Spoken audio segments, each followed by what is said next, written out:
What's happening? What's happening? What's happening, people? Hello, happy Sunday. What's today? October 1st. Happy October. Oh, why is it so late in the year? Oh my God. Because time Anywho, flies.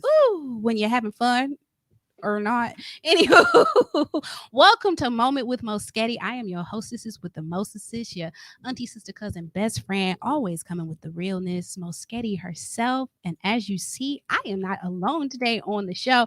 I got my good sister, cousin, friend. I don't need all of the above here. Tasha Cherie. How do you Sheree?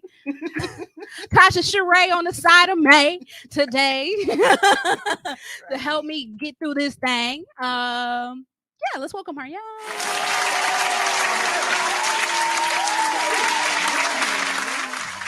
So today's topic is going to be Growing Up Church Part 2. So if you were here, I don't know, a couple months ago, I did Growing Up Church Part 1 and just gave a good chronicle about my experience growing up in the church. So I have Tasha here with me as we grew up in the church together. And we're gonna be talking about some stuff related to that, related to church family and such. So I'm really excited about that. It's gonna be a real free flowing, good old conversation because we sit and talk about too much for too long anyway. So might as well do it on camera. So I'm really excited about getting into the topic for today.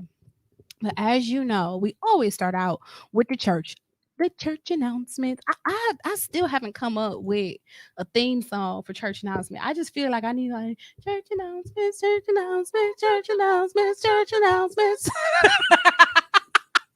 I think that was it, though. Maybe we're gonna have to lay that down on the track so I could just put it in, programming it. Tone, can you program that into one of these buttons? He's shook his head. Yes. So we're gonna church announcement, church announcement, church announcement. Yes, I like it. I approve. All right. So the church announcements coming from our actual church, from the desk of the Central Church of Christ. I've been talking about it before. We have the Midwest Lectureship coming up October 18th through the 21st. It will take place in the Sheridan Hotel in Brookfield. In Brookfield, we're going to have ministers from all over the brotherhood coming on out to share words of wisdom about, and the thing. What's the theme? We've come this far by faith. It is. Amen. And so we're really looking forward to that. We'll be honoring our own minister, Dr. Stephen N. Thompson, on Friday night at their banquet. But Friday morning, my co-host here, Latasha, will be speaking at the women's portion segment of the lectureship. So I'm really excited about attending that. If you're interested in attending that, you can look at the Midwest Lectureship Facebook page. Yes. No, the website. The website. So it's MWL 2023.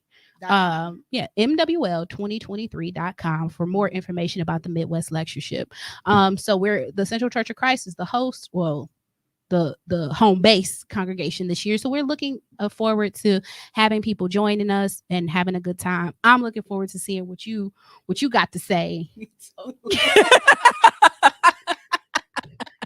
I got faith in you. I got faith in the Lord, and you know him. I do too. So, by proxy, I got faith in you that it's going to be an edifying time. And then at the end of that, on the evening of the 21st at 5 p.m. at the Central Church of Christ, we will be having our Minister Appreciation Musical. So we will be celebrating him at our congregation for his 39 years of service. That is a completely free program. So come on out, have a good time. It's going to be some singing and carrying on. And if you know about how we be singing at Central, look, we always do our good singing at our program. Not that we don't do our good singing on other people's programs, but we always do our good singing at our program. So come on out. Is your brother coming? He is. Yes. Steve Thompson, who abandoned us for the Sheldon Heights Church of Christ in Chicago, will be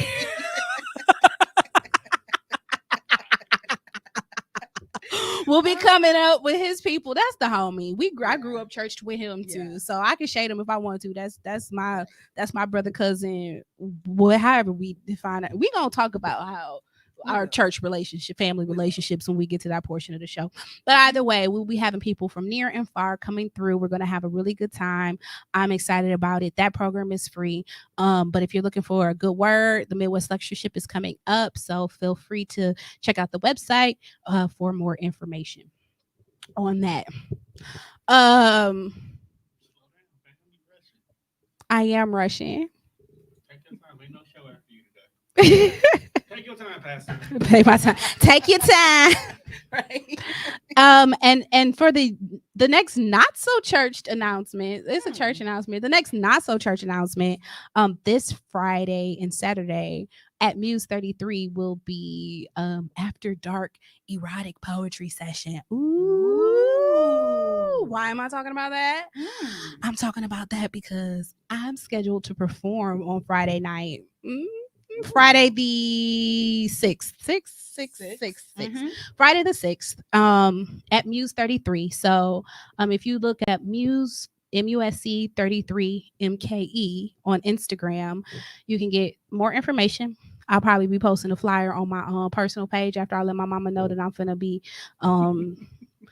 talking filth and smut for the evening. It's a grown folks time. There will be nothing appropriate about the evening. So if you are into that,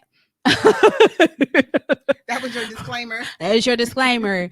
Don't come out looking for what I'm gonna be doing at church. Don't come out looking for what I be doing at the regular poetry sessions on Tuesday that I go to with them open mics. This evening will be a little bit different because I and the other poets and singers will be sharing a word. sharing of another kind. an inappropriate word. not for children, not safe for work. I'm looking forward to it. And honestly, like not that I have to justify myself to anybody because I'm gonna do it regardless of whether or not you like it.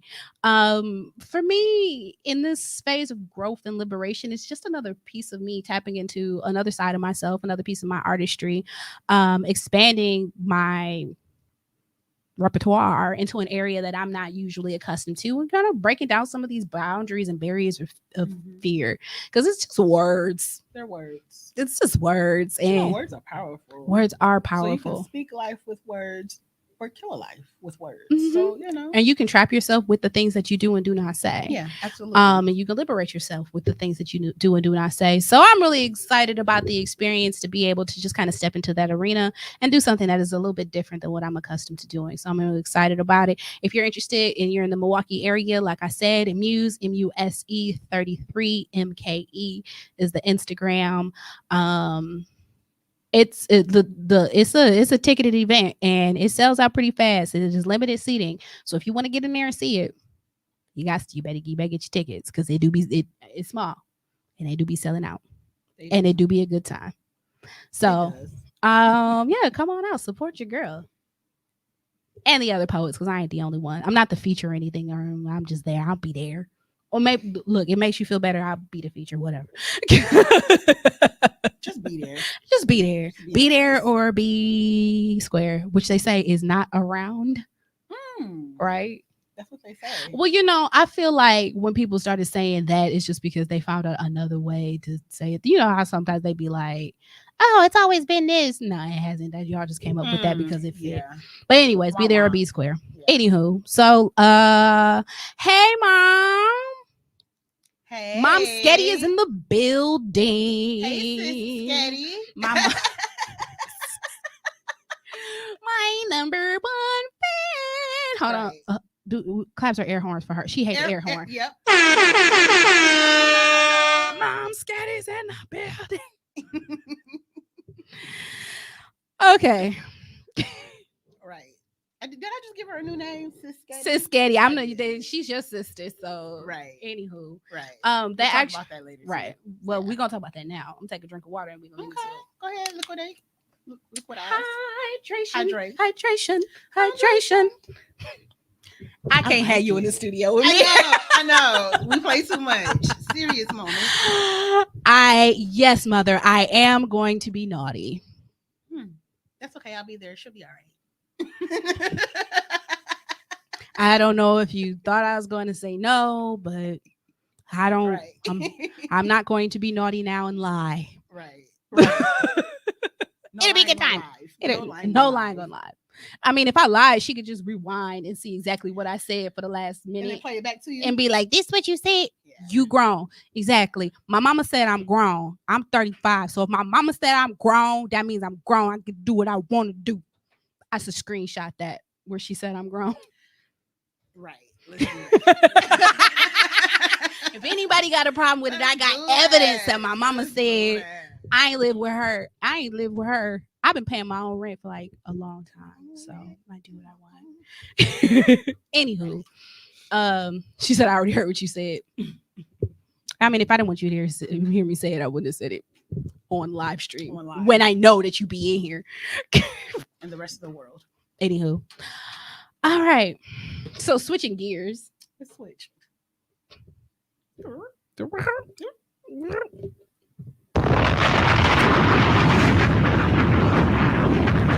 I don't know. I just need some. You gonna cut my buttons off?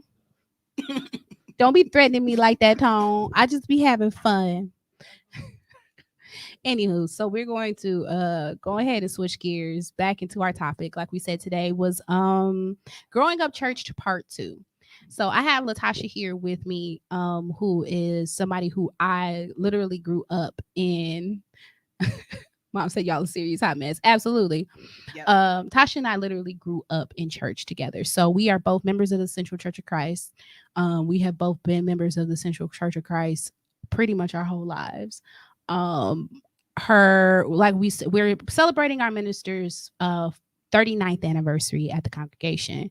Tasha here is our minister's eldest child.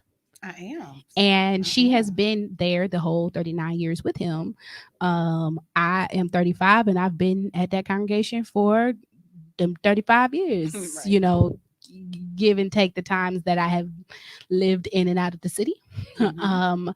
So we have both invested 30 plus years Yeah. of active memory in Membership. Yeah. you know, once we was able to go down to Bible class by ourselves, that's when our membership really started in that congregation. And so one of the things that we wanted to talk today about was the nature of church family and kind of tie it a bit with grief and spirituality. It's a little bit of a mixed bag of things for us today. Coming to the table, and I keep saying I feel like I look sad because maybe I do, maybe I don't to y'all, but I feel like I look sad because my spirit is sorrowful in the moment. That was Friday, Thursday, It was Thursday. September 28th. We lost one of our long-standing members of the Central Church of Christ, Michelle Smiley. She is a member of the Smiley family who, if you know anything about Central, you know the Smiley family, period. If you've ever seen our choir, you know the Smiley family. If you've ever attended any of our events, you've experienced the Smiley family. And Michelle was one of those steadfast, consistent, and active members of the family, but not just of the family because the family is huge, but of our congregation. And so on today, we sit in sorrow because she passed away on September 28th, which happened to be her birthday as well. And being that, you know, the Smileys have been at the Central congregation longer than we've been alive. The Smileys have raised children of that congregation, both in Sunday school classes and Bible study classes and outside of church in their homes. The Smiley family have they've watched both of us. Yeah. Like have taken us into their homes. Very instrumental.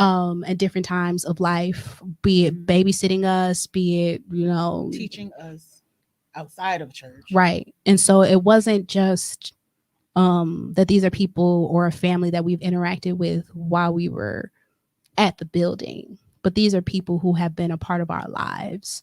And so one of the reasons why I wanted to touch on just church as a family is that, you know, people talk about church family like these people that we go to church with, but to us, these are that's our auntie that just died.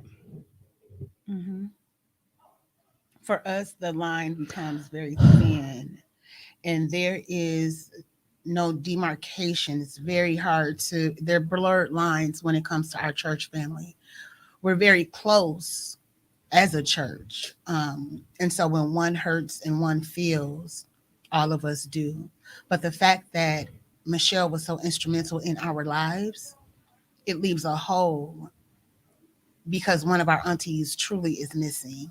We've watched her suffer, we've watched the decline. Um, because not only in our lives was she instrumental, but she also had a hand in certain things in the church, and you could actually see her influence and her inspiration when you walk into the building because of certain things that she has done. Mainly speaking of her flower creation, we called her the Flower Lady. Matter of fact, if you know her personally and you go on her Facebook page, she is Michelle Flower Lady Smiley. Um, and so for us right now, we are holding tight to each other, staying close to each other, lifting each other up, um, because we feel the effects of not church family, but family Mm-hmm. being separated from us by death. And so we're experiencing grief right now in the different aspects that you can experience it. Yeah. Yeah. So, like, if you notice, and I'll talk to you later, Mom. I don't know if you're already gone. Mom says she's not quite ready yet because, you know, if you were paying attention to the start of the show, how I introduced Tasha here, it's my sister, my cousin, my I don't even know how to explain what you are. I called her my sister, but my mom also called her Sis. sister, um, because the the way that we weave our lives together. Um, as a church family, as a unit, we are people who have loved each other. If you were here for my lesson I did a long time ago, and I might bring it back when I just reposted um earlier this week the video I did about a year ago about the book All About Love and how we defined love as the nurturing of each other. We truly loved each other, not just in words, but we truly loved each other in the way that we have nurtured each other throughout these years, which is why we can really call each other family. We can really call each other sister. We can really call each other mom. We can really call each other auntie.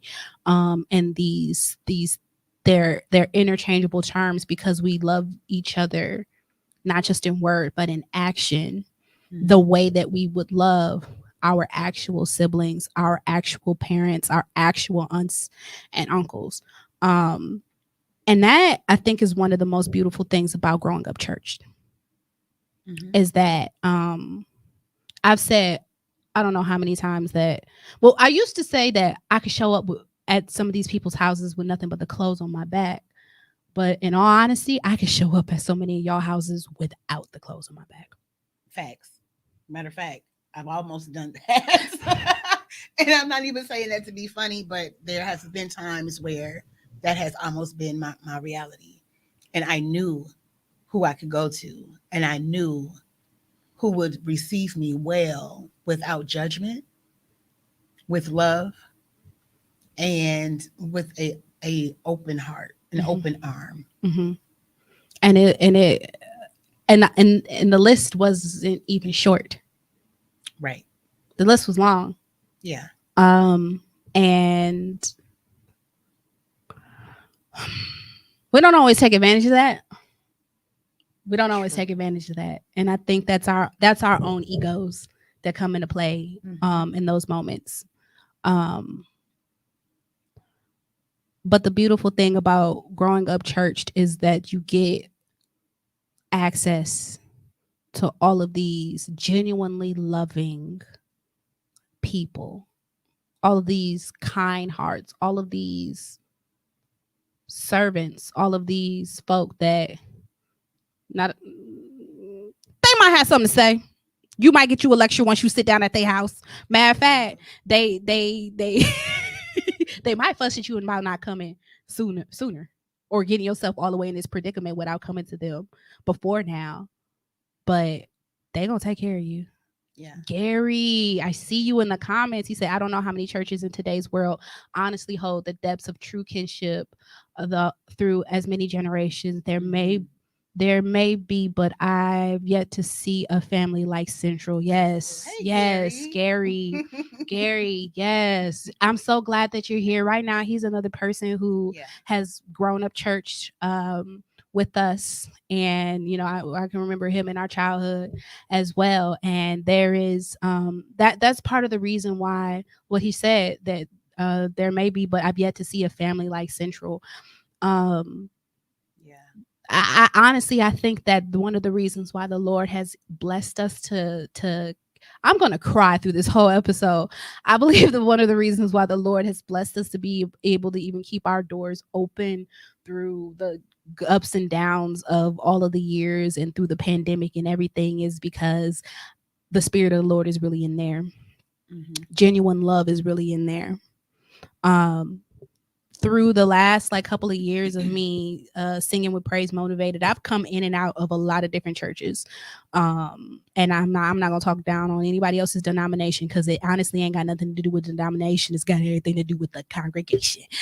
And I have been in places where I have felt the love, and I have been in places where I have not felt the love. And you can feel it as soon as you walk in the door. And that is one thing that people have said about Central over the years, is that you could feel the love when we come in. Like, we hug each other, we kiss each other. We If I come in and I got on the same outfit as you, what we gonna do? We're going to take pictures together before we leave. Hashtag twinning. Definitely take pictures. Because you my sister, and that tells me that we were on one accord with one another and not on competition with one another. And you don't get that. I've been in spaces where people, they see the same outfit as on them as somebody else, and they be like, I'm gonna burn this dress when I leave. Right. Not my coins. Not my coins. Mm-mm. And some people are just like that about their fashion. But True. that I just, when I see that amongst us, I know it's because of the love and the camaraderie that we have with each other. And I'm proud to have grown up there. You know what? And to prove your point about our kinship, right? Like how close we are, how much we really truly do love each other. I'm not sure about you, but I have not seen Gary in so long. Right. And so to see his name and know that no matter how far in distance we go, we are still connected and we still pick up where we left off. Gary is like another little brother, because that's they all grew up together. They all, and it's not even the growing up part. For me, it's the also getting in trouble part together, because you can grow up with somebody, but see, it take a true love and a true bond to be able to get in trouble, get cut up, and as a child and get in trouble. We've been yelled at together. Quit running around here. Our parents passed the belt. Each parent had their own belt. Getting whooped by each other's parents. Yes. And then get another one because the other parent had to get you in the first place. Like stuff like that. For us, it really binded us together. It really did something for us. And so no matter how far we go, because having to bury Michelle this week, there will be people coming from everywhere. And half of those people are people we actually grew up with. Mm-hmm. We're just the ones that still in the city, but people that Michelle has influenced, have spread their wings, and have moved and relocated. But that's just what it's always been. Mm-hmm. We take care of each other as far as we grew up together. We get in trouble, but we grow into adults. Like the whole childhood, that's a whole nother topic, right? But as adults, we remember what was instilled in us, right? And we hold on to that, and that makes us cherish each other as adults. And it's just like a blood family. it don't matter how long we haven't seen you. Right. You still one of us. Absolutely. It doesn't matter where you've gone. You're still one of us. Right. It doesn't even matter if you don't change your membership to a whole nother congregation. Right. Right. If you were ever one of us, if you were ever part of us, there's a piece of you that was as is always one of us and part of us. And I think that sometimes if people haven't had healthy church experiences, or if they haven't had sibling type relationships with people who they're not blood related to, they don't always understand the depth of the bond that we have. And so it can be True. confusing to people who are on the outside, like, well, this is that's not really your sister. Because you out on the street and you be like, this sis. Right.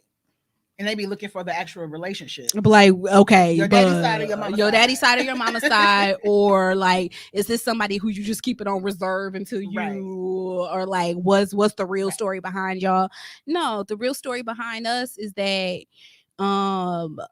we was sitting on the floor in Sunday school together, and we was sitting next to Sister Linda, and she split a piece of gum between me and this person, and we got yelled at together because we was talking too loud and popping gum in church. And we took trips out of town to the youth conference together, and we had to share a piece of chicken because our mama couldn't afford to get us our own chicken meal when we stayed after church for choir rehearsal. Right. Or we had to stay at the night at each other's houses because our mama had to go to work. Or I spent the whole week with them one time during a spring break because my mama had a real babysitter. And right. like it's stuff that you would do with your real cousins. Facts. It's stuff that you would do with your real cousins. It's benefits that you would get from your blood family. So it's hard to act like anything but family. Yep, family. Yeah. And I'm conflicted when I think about not just Michelle, but all of because Michelle's passing is actually the second one for me. Mm-hmm. You know how they say death comes in threes. Mm-hmm. And so my father-in-law, we just buried him last week. And so Michelle's the second one for me. And so for me, I'm always conflicted when it comes to grief. Did I just put a TH? I don't know. It sounded like you said it right the first time. You can keep rocking. All right, let's keep rocking. But no, I'm always conflicted because you don't want your loved ones to leave you, but you also know that there's a better place to go. And so, the cliche is everybody wants to go to heaven, but nobody wants to die. And it's like, well, I want everybody to make it to heaven, but I don't want nobody to die. But I don't want nobody to go nowhere. And so I have to flip a switch within myself from my carnal man and what my humanity wants to what I know or what I need to understand spiritually of the whole situation. And so I think personally, and I'm not sure if you were even ready to move that far, but go ahead. Personally, that's where I've been in this grief journey. And for both experiences, they were sick, they were ill. So of course you don't want people to suffer. And I think sometimes we can be a little selfish. Absolutely. Because we want them to stay. We don't want them to suffer. Right. But we want them to stay. We want them to hurry up and get well. So we know them as we knew them before illness, right? Right. And we just don't want them to go anywhere because then that leaves a hole in our heart. And so I'm conflicted with this whole don't be selfish, let them go, release them versus they got to go because you got to go and we're not here to stay. Right. And so for me, it's just been going back and forth between humanity, and the divinity part of it, the spirituality part of it. It's conflict, but it's also a big piece of comfort at the same time. Yeah. When I got the news about Michelle, honestly, my uncle called me, and when I heard him say it's bad news, I already knew what the bad news was. Because like you said, we watched her be sick. The last time I laid eyes on Michelle, my heart didn't know how much more time we had with her. And honestly, my heart didn't want to see her suffering. Right. the way that she, the way she's been moving slower, and the way that, my heart didn't want to see her decline Right. for like a long time. And so I already knew what the news was. There was a piece of me that felt some relief. There was a Mhm. big piece of me that felt um, a sigh of relief for her. Before I could even get sad, it was I was just like, she's free from her body. Mhm. She's free from having to go to these doctor's appointments. She's free from having to put forth so much effort to move herself around. And honestly, when my papa passed, that was, I dealt with this conflict that you just spoke of, so much harsher and so much closer, because I had an opportunity to talk to him in his last days, and I got an opportunity to see how he was not happy with how he was living life.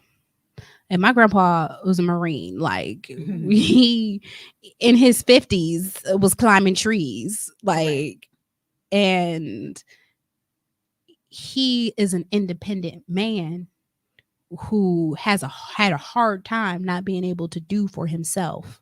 Mhm. Um, and he would joke about how the little nurse would have to come clean him up and stuff. But I knew that that story came from a piece of um, helplessness, That and he did not like. that he did not He like. did not like it. He accepted it because that was the really reality. Well, he was trying to accept it because it was the reality of his existence. Like, he didn't like that. Um, he's a man's man who not only did for himself, but he did for his family, and that's Mhm. just what a man does. And for him to be in a position where he just could not and hadn't been able to, and wasn't looking like he was going to ever be able to get back to that space, there was sorrow in that.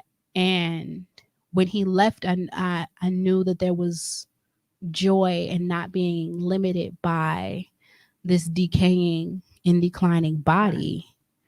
body. And so getting the news about Michelle, I went quicker to that space, partially because she and I aren't as close as my grandfather and I. Um, but partially because I'd been down this road of grief with someone who I got to watch decline. And I got intimate with the sorrow that there was of not being able to function in your body.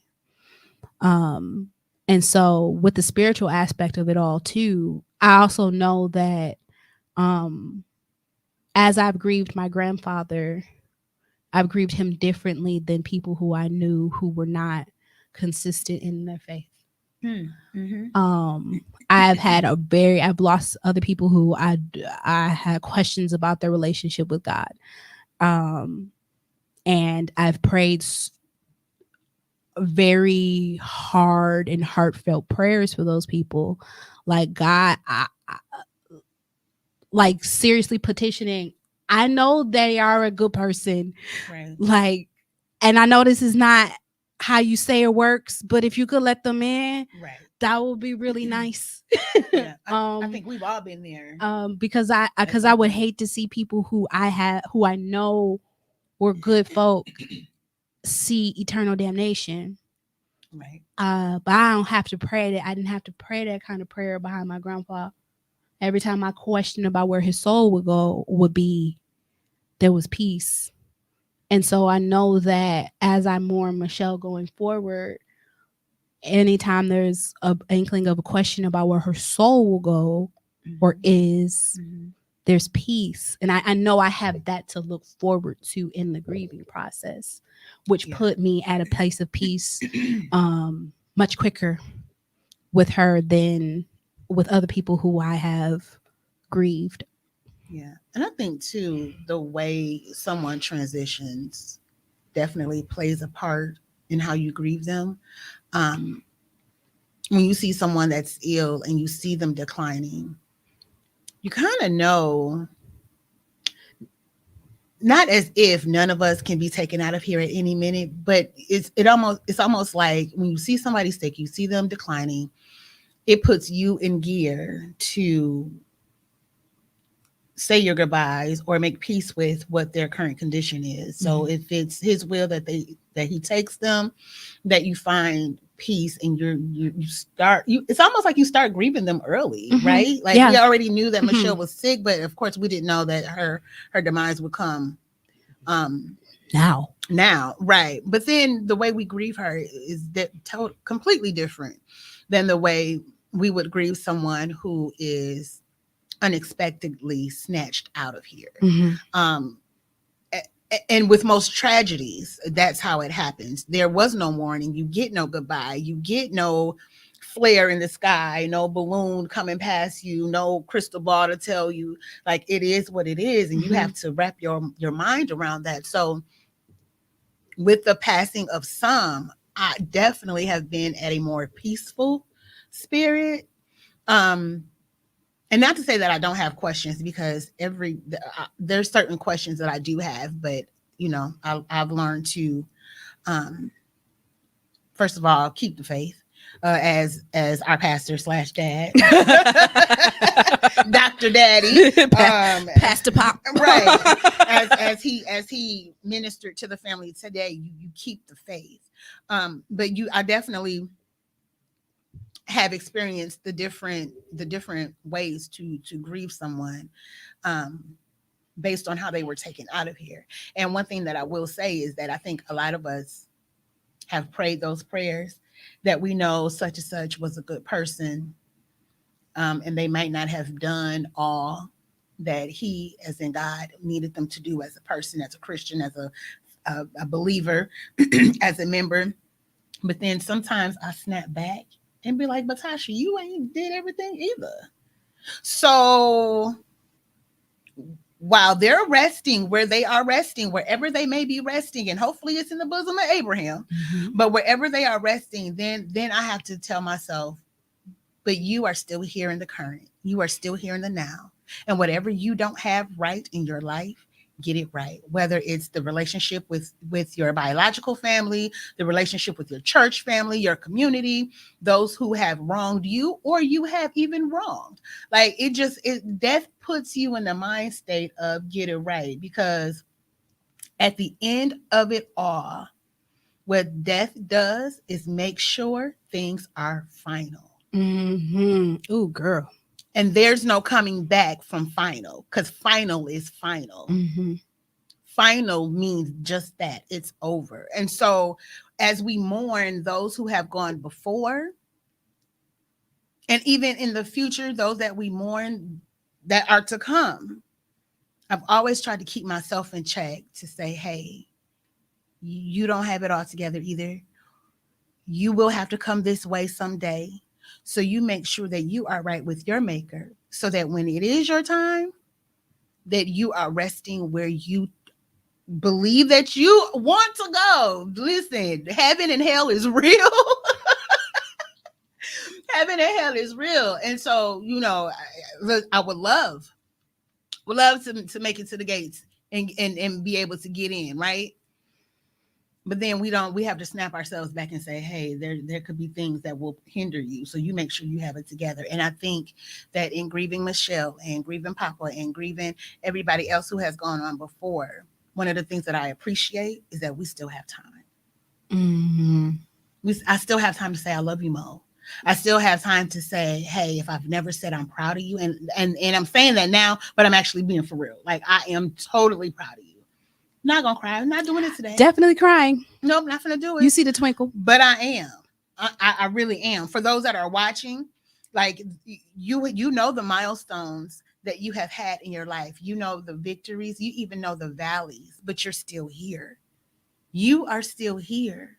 So whatever you need to get right in the time that you are here, do that, because the future is not granted or not promised to anybody.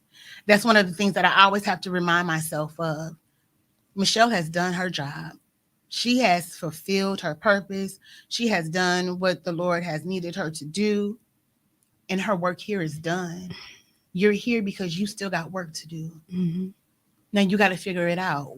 What is your work to do? And take it from there. You in my studio sounding like your daddy. I'm sorry. She'll be speaking on Friday morning at the Midwest Lectureship. Did one right here. No, but for real though, as you were talking, I was just thinking about that too. Like it, death is a reality check. Not even I mean, about where you're going, but also about where you Where are. you are. Absolutely. Um, you spoke about making a connection with the creator, making amends with other people, but you also got to check in with yourself. Absolutely. You got to check in with yourself. There's there's a person who I follow on the internet. Her name is Lady Speech. She ain't got nothing to do with Christianity. But one of the duties that she has performed in her life is being a death doula. Um, right, helping people transition on, right? And Sidebar. Remember that. uh-huh. And one of the things that she said was, as she has transitioned people out, one of the most devastating things that has seen when people have gotten to the end of their lives is they realize that it's over. It's over. It is over, and they have not done what they wanted to do in life. No resolve. And she said, and it doesn't matter. She's like, even the people who know they didn't do what they was supposed to do, still go out with more peace than the people who um know that they held back. Because even the people who was out here doing what they wasn't supposed to do, but they was living it up. Having a good time. They at least can go out knowing, well, I wasn't right, but I had a whole shebang bang of a good time in the process. So I might not like where I'm getting ready to go, but I like what I was up to. Like Right. there's a certain, and I'm not telling y'all to go be regular, Right. but there is a certain piece of fulfillment for those who, for those who live their lives away with fullness Mhm. and according to what they truly wanted to do in life, they have transitioned on much more peacefully, much more lovingly, much more happily, because they actually lived, versus those who know that they lived their entire lives based on somebody else's standards or what society told them they should be doing, or they held back and out of fear or whatever, out of judgment or whatever, and never really stepped outside of themselves. To do what was really in their heart. They had the opportunity to live their purpose and they just didn't. Right. um Right. those people, when they know that, when they feel everything is shutting down and this is it, Mhm. there's an immense amount of sorrow in them. And so, it's a duality thing. You got to look at where you want to go, but you got to look at where you are You and are. what you want to do between now and when you leave.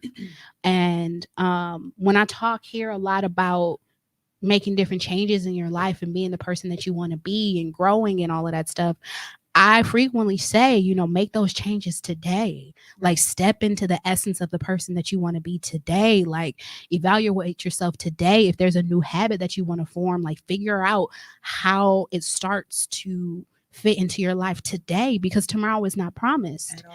And if you always put it off till tomorrow, there's always a tomorrow until there ain't. Mm. Hmm. Hmm. There's always a tomorrow until there ain't. And so, how many tomorrows are you going to push this thing off into until you start to embody that thing or that person that you want to be, that life that you want to live? And if Mhm. you never get around to it, you're going to get to the end of your days when you realize there are no more tomorrows And you know why there are no and more you haven't gotten tomorrows? it and you haven't even started. Because tomorrow always turns into today. All you have is today. Mm-hmm. All you have is today. Yeah. Either you're going to do it today or you're not. Yeah, Gary. Self evaluation is important. Absolutely. Absolutely. And a lot of times we have not done the work we've needed to do on ourselves because we have not evaluated. Mhm. And a lot of times that's because we don't want to. Mhm. We don't want to because of what, one, it could be fear of what we would run into going back into the past of trying to fix ourselves now. And then it is just lack of self awareness. some people want to be oblivious to the fact. They just want to blow in the wind like tumbleweed, Mm-hmm. here and there and everywhere. Um, Evaluating yourself makes you accountable to yourself, though. absolutely. Because once you evaluate it and you realize what you got, what's up, then that makes you responsible for Right. what you Right. find, Yeah. what you like, and what you don't like. If I evaluate myself and I see I got a whole bunch of stuff that I'm doing that I don't like, now I'm responsible for it. It's not just happening unconsciously. Mm-hmm. I'm really responsible for me. You are. And, Hmm. you And it know, takes work.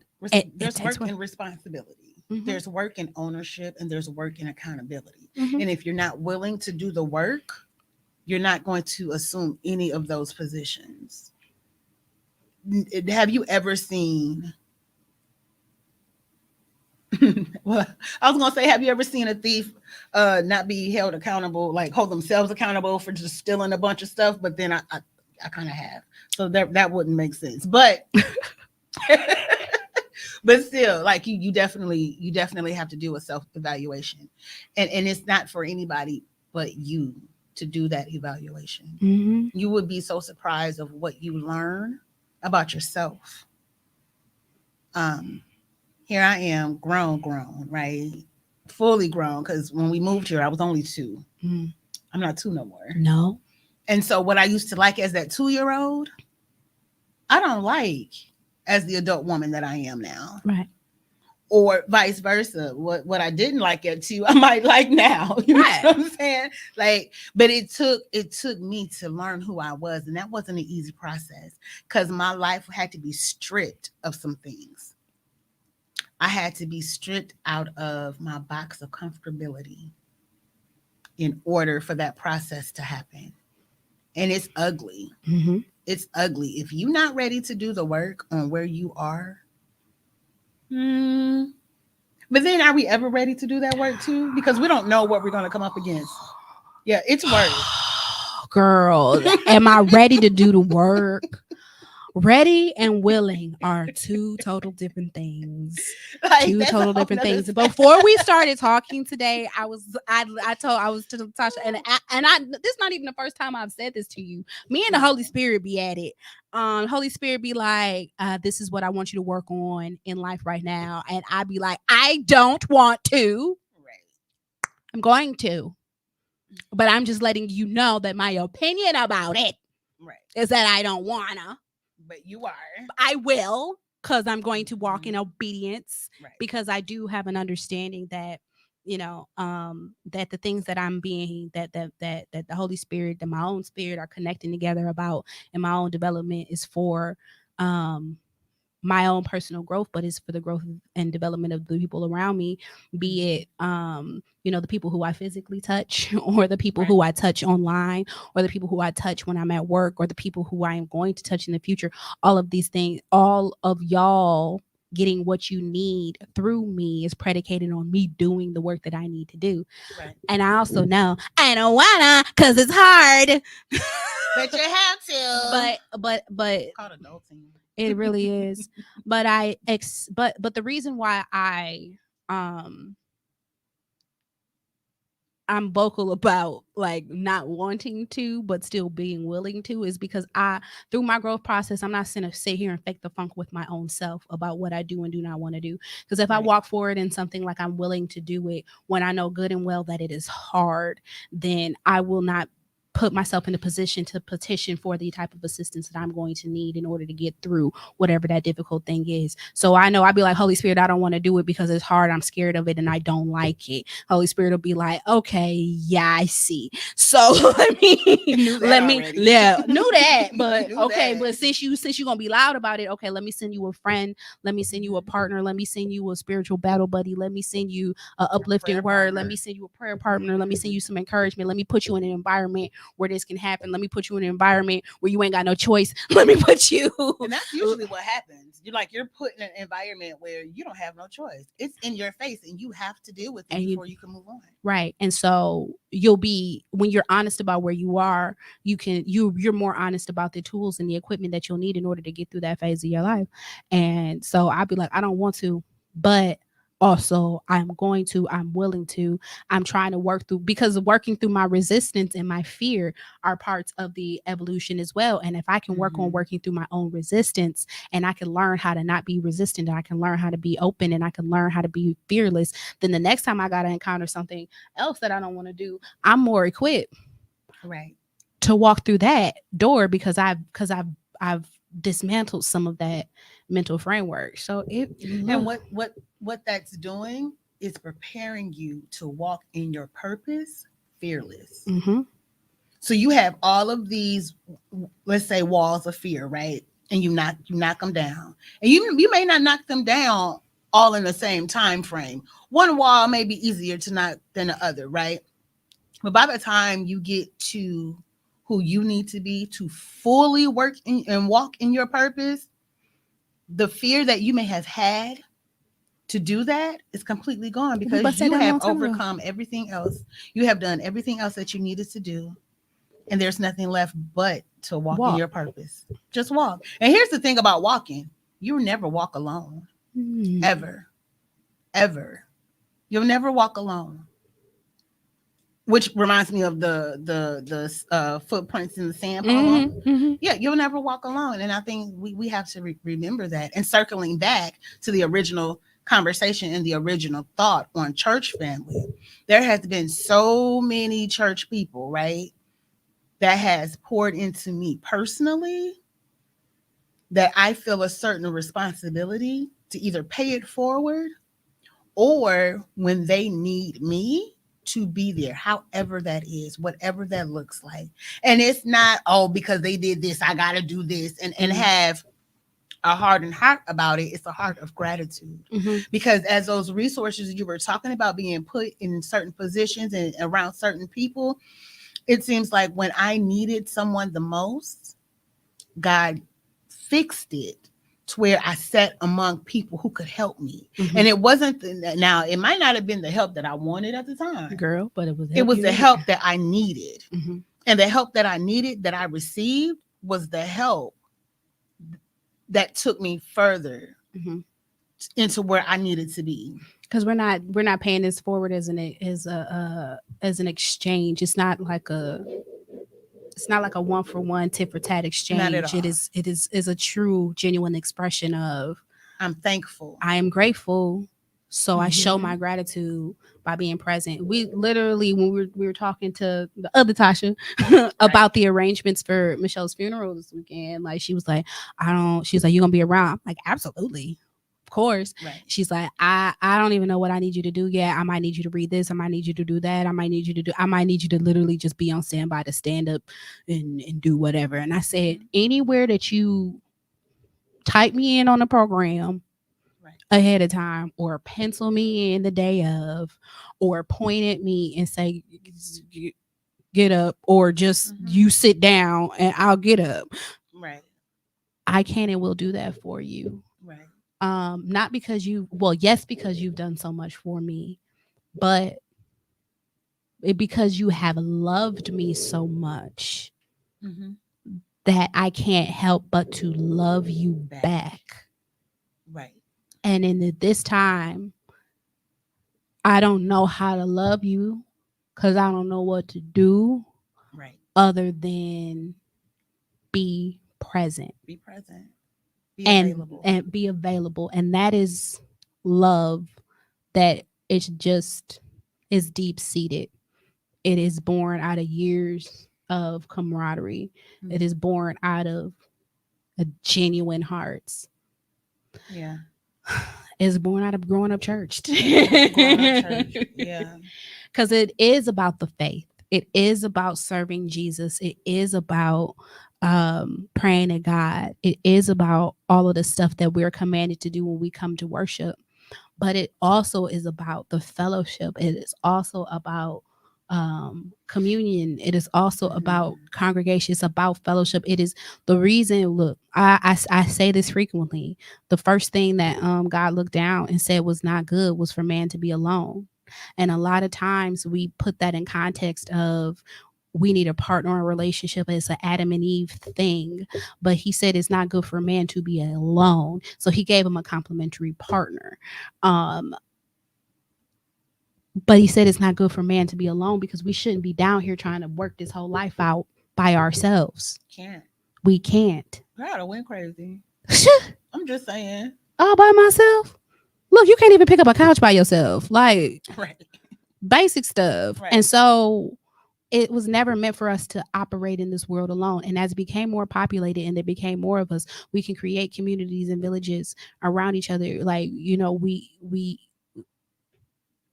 we are groups. Yes, God can work with just us individually, but he works so much easier when he can give each of us different talents and we can pull those talents together and we can edify him and his kingdom and this world. So we were never meant to do any of this by ourselves. And you know what? I'm so I'm glad you brought that up, because as I looked around the church today in the moment, in the prayer moment that we had, and we were praying not only for the Smileys but everybody else. Um, when that prayer moment was over, I watched how the church flocked to the immediate family and asked, what did they need? Did they need to do anything? And then they ran to our kitchen administrator, because there will be a repast. You know how we do. Mm-hmm. Gotta have some chicken. So, right, cake and punch. Oh, Punch. Sorry. Okay, Michelle made the punch, y'all. Good punch. Like, Michelle was making a punch like in the early 80s. From when I say Michelle made the punch, She made the punch. we were sitting at the table trying to remember the how ingredients she made to the church punch. Church punch. Anywho, I watched the church. And you know it was good because you see how we both just acted behind the punch. Wait, did we just have a moment of silence for the punch? We did. A moment of silence for the punch. I can't. We losing our recipes, This y'all. is what we do in our grief. This is what we do. Like, we literally get each other through, because life can be tough. Life can be rough, and you can't do it alone. Hence her point. Like, being alone is just not good, especially in times like this. But I watched the church just flock and glean, and in the way we're set up, like, we wouldn't let them go. And they're a family of service, like they serve everybody. And so the church was just like, no, we can't let y'all serve your own family in your own grieving process. Like, that's bananas. Even though we're gonna have to kick them out the kitchen anyway. We are. And I already know the first two that we're gonna have to move out the kitchen, but that's okay, because that's what gets them through. It's their coping mechanism. That's what they do. We're gonna try to tell them to sit down. At a certain point, we're gonna stop. Right. And just be like, okay. All right. But I watched how we as a church just pretty much put our arms around them. And they were just there. I don't know how many shoulders they laid on, but they laid on several shoulders and shook a whole lot of hands and had a whole lot of, like, it was just a moment to say, hey, we are not just a church, but we are family, and we love you, and we are here for you. And we're going to take you through this. And we're going to get through this. We're going to get through this because we've gotten through all the others in the past, and we will get through the others to come. And that's life, huh? That's life. Sometimes, the punch. I can't believe we just had a punch a moment of silence. Michelle, it was genuine. It was genuine, bro. Like, only somebody you grew up with. I told you we family for real, because only somebody you family with, you sit here and have a moment like that.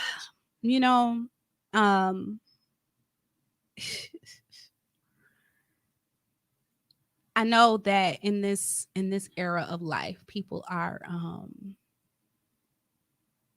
deconstructing the church and deconstructing faith, and honestly, I am one of those who, I'm an encourager of that,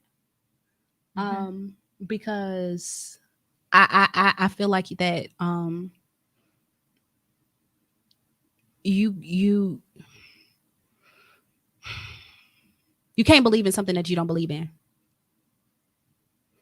And if you have too many questions in your heart about something, then there's going to be holes in your belief. And if you need to dive deep in your soul and in the word and in the structures, um, to see where your faith is, then I think that you should do that in order to shore it up Mm-hmm. so that you actually believe in what you say that you believe in. Because I don't think that there's any utility in somebody faking the funk about their belief, about their faith, throughout their life. When I say that, um, because through my deconstructing of my faith or of religion as a whole, of the church, I have found um, strength. Mm-hmm. I've found strength in the way that in my belief, I've found strength in my church family. I've found um, genuine, I've found genuine hearts and souls who just really want to do right by and in this world. Um, and that has always been a part of my experience growing up at the Central Church of Christ. Um, and I'm, and that is part of the reason why I have such loyalty to it, Hmm. to my faith, but also to my congregation. Um, because I see that at the end of the day, them folks really trying to be good people. Them folks really trying to love. Mm-hmm. Them folks really trying to We're just trying. help the community and really trying to get to heaven. We're just trying. We just trying. um, and I do still see, beauty in that. Mm-hmm. I do still see utility in that. I see where we have gone right, and I have seen where we have gone wrong. Mm. Uh-huh. Yeah. And I'm not to say that we are flawless. Right. And I don't know if I'll ever 100% agree with the structure of any structure that I've ever been a part of or will ever be a part of, Mm-hmm. unless I create that mug myself. And the only reason why I agree with it is because I made it. And even then, I might a couple years down the line Right. be like, find a hole. Right. I don't know if I should be doing this like that. Right. Try to retweak it because you don't find a hole. Hey, ooh, I run my household and I still be looking like, Mhm. I just rearranged my kitchen last week. Right. Right. Like, and that's my house. But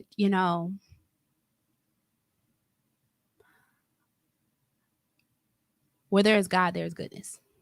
Mm-hmm. Where there is God, there is goodness. And where there is love, there's God. Hmm. I'm just thinking, like, sometimes I just have to be like, yeah, this is reality, because I'm still in those moments where things seem so surreal. It wasn't real to me until I got to church today. And Yeah. it's still not. And so, I'm in that moment where I'm grateful for where I am, because I, in my personal life, have come a very, very long way. Like, and one of the things that Michelle struggled with was she needed to get on the heart transplant list. Mm. In my early 20s, we were fighting to not get on the heart transplant list because that's how bad my heart is. Mm. And so medically, come a long way, because I'm doing all right now. And that's only because God has sustained me. Nothing that I have done there's a couple of things I did do or not do, stop doing. But for the most part, it's because God has sustained me.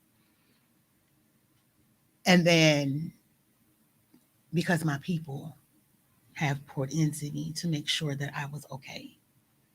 And I think even when I played like I wasn't, somebody always saw through the holes. As we're talking holes. Yeah, you one of them. So, but I needed that though. because I needed to know that I wasn't alone. Mhm. And I think a lot of people need to know that they're not alone. And I think one of the ways that you and I even bonded, like in our adulthood, was us being in the media room and you just being like, I'm just not okay today. And me just giving you space Mhm. to just not be okay.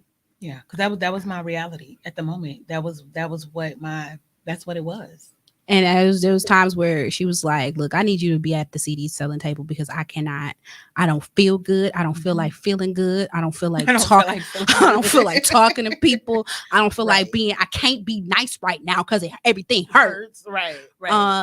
And me just understanding that you're not yelling at me, you hurt, Right. It was just and you're in not pain, and just and taking that and being like, all right, well, then sit out somewhere right. and stay in here so people can't come hug you because everything hurts, Right. and I'll go smile at them today for the next 30 minutes. But what I appreciated was the patience that I received from everybody. And that's what I try to extend to everybody else. And this goes outside of the realm of grief. This is just life, period, and Mhm. dealing with humans, Homo sapiens. Like patience is what I needed. Patience is what I received. Did it make everything better? Not always. Not always. But did God know what he was doing in that moment? Definitely. Because where I needed and wanted things at that moment, I had to wait on it. Why? Because my faith needed to get stronger. And I had to faith it out. Mhm. I had to faith it out. Mhm. And so Mhm. that's what I'm trying to stand on right now in life, outside of grief, just in life. Everything you got going on, faith it out. God got you. Mhm. And he got you like nobody else can. Mhm. I love my people. I love who I love. But if every last one of them were to not receive me, not love me, not do for me, not pour into me, just stop, there's still somebody who got my bag and will have my bag better all by himself than 15 of my loved ones could ever have joined together. Now, of course, I love those 15 loved ones, and you want them to do because we're family and it's love and I all mean, but of he that. gave us But those 15 loved ones. he did, but just in the rare event that somebody wants to act up and take the other 14 with them and nobody be in my side, he got me.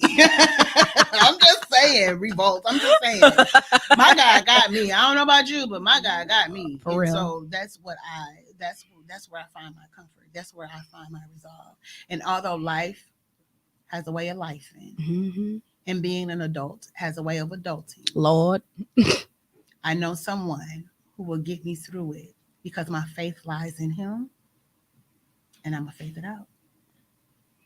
faith it out. You know what? I think on that, I think on that we should get ready to go ahead and take it out. You think? I think so. We've been here for over an hour, and it's been, Really? yeah, girl. I told you we get. I get to do that. I told you we had. I told you that we was gonna be able to But our come by. personal talks be okay. Right. We probably still ain't done talking. We probably gonna talk some more and maybe cry a Probably. little But we're going bit to have to make sure once we get God is off. off after that because, we talk. Yeah. They might we want to hear talk. some of that too. They But might. you might have to We start your might have to. podcast so we can do that too. Or you know what? Maybe we can come back. We because we did talk about doing Church Girl Chronicles. We did. Ooh, y'all want to hear about that? Yeah, that could be Because Church good. Girl Chronicles, boy. Cause look, cause this faith walk, this look, what you're seeing in front of you right now are people who are in a really a spiritual space. We still got our church clothes on. We do. We was eating sweet potatoes. So what you're Right. seeing right now is are people who are sitting in a good space in their faith, who are sitting in a sound space in their walk. Um, It wasn't always that way. and it ain't even always that. It might not always be that way to the rest of the day. And that's real talk. Because life. Because lives, and we are human beings who are just We trying are to walk our human. walk, and We we trying. stand up straight and we fall down just as long as we keep getting up, and as long as we Right. not out here to Yeah. just obtusely contradictory. The Lord be like, Mo, that's far enough. Come on. Mm-hmm. But what you're seeing, is us highlighting our faith walk, um but there's life behind. There's a whole life behind um It us is. growing up church, being a preacher's daughter, being a I don't know, my whole family working in the church Ministry, in right. ministry. Your So grandfather is in the memorandum mhm. in the communique. They named our leadership lounge after my granddaddy. So, he, Yeah, hmm my name is literally on the building. it is. It um, is. and so there's a lot. So this won't be the last time that we get on the mic Hmm. together, whether it be my show or we do something else. Because I feel like there's more to be told. Because I feel like there's also there's testimony in the filth as well. Testimony in the field. I Um, love it. but Testimony in the field. so we'll pray it out, and then you can plug your book, and then we can go. All right. There's grace in the garbage. There is grace. There's grace in the I told you garbage. she's a PK. That's her daddy coming out of there right there. It's grace in the garbage. Amen. Wait, let's write that down though, because I might forget that. I might need to write that book. We'll see. Grace Yeah, in the garbage. in Mm. la garbage.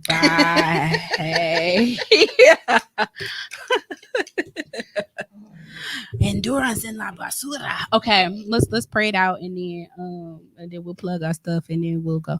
Dear Heavenly Father, we thank you for this day. We thank you for this time.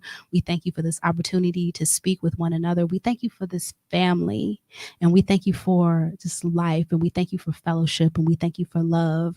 And we just ask that you be with us, be with our loved ones. Wrap your arms around us. Wrap your arms around the Smiley family as they walk through this time of grief and this time of strain. Give them comfort, give them peace, give them level heads, give them peace amongst each other as they deal with this week and all of the days and times to come.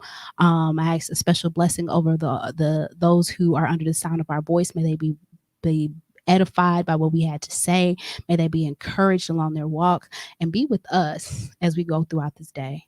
That we be well, that we be encouraged, that we be edified, that we be strengthened, and that we have the hearts to be the servants that we need to be for those who are around us, and that you endow us with the wisdom and the strength and the endurance to do your work. In Jesus' name, thank God. Amen. Amen. All right. So if you appreciate what I got going on over here, like, comment, share Moment with Moesghetti with your peoples. If you want to give me some financial appreciation for what I got going on here, you can always hit the Cash App, #, Moesghetti. It's spelled just like where it's at, right over there. It's spelled just like that. Before we go out, Tasha, she is an author. On top of her being speaking at the lectureship coming up, she got some book. Tell the people about your books. I do. So there's 3 books on Amazon right now. One is called My Mother's Keeper, and that's a book written by mothers and daughters. That's my first book. What I did was I participated in a collaboration, and as women were writing with their daughters, I wrote to just represent my mom, who is now gone on to glory and has been there for 15 years, which is sometimes hard to believe. But I wrote about her influence and her inspiration in my life as an adult woman, remembering everything that she taught me as a child. And then the second book is called Beneath the Surface, The Face Behind the Mask. And that book is simply about faking the funk. And so a lot of times, and this is pre-COVID, a lot of times we wear a mask to try to hide what we're feeling, what we're going through, and even what we're doing. I was doing that. And what happened is it backfired. And, you mentioned that I am a minister's daughter. And so everybody, most of the people, some of the people think that I got it all together. Couldn't be further from the truth. Going to the 4 walls of my residence was like going into the pits of hell sometimes. And that was the hell that I created. And so I had to remember earlier, I talked about getting stripped of some things, getting stripped out of that box of comfortability. In that moment, that was happening, and so I no longer recognized my own reflection or who I was, and I had to get it back. I had to get my life back and get back to Jesus. Although I was going to church, don't mean I was really there. Mm-hmm. Mine was elsewhere, and so that book is just a testimonial about what I went through and how God definitely changed my life. And then the last one is, and your God shall be my God. Which is just a book of poems and prayers written by, again, a different set, but another set of mothers and daughters who wrote poems to their daughters. And I actually had a good hand in this book, just writing. And so those you can catch if you type in my name on Amazon, Latasha S as in Sam Thompson. You should see all three of those books. If not, my Facebook handle is Latasha Sheree.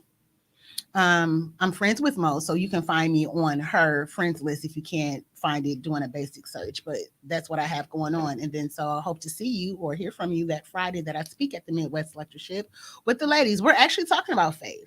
So faithing it out. I think I just came up with my title. There you go. Yeah. Faithing it out. So thank y'all. I appreciate y'all, and thanks for having me. This was a lot of fun. I appreciate you coming in with me today because I was struggling. Yeah. And I appreciate my sister, my people. I got I told you you. my family that we show up for each other, and We I do. really appreciate you coming in. And we had a really good conversation today. So, with that being said, I thank you for spending a moment with me. I thank you all for spending a moment with me, and I will see you next time. Take me out, Tom.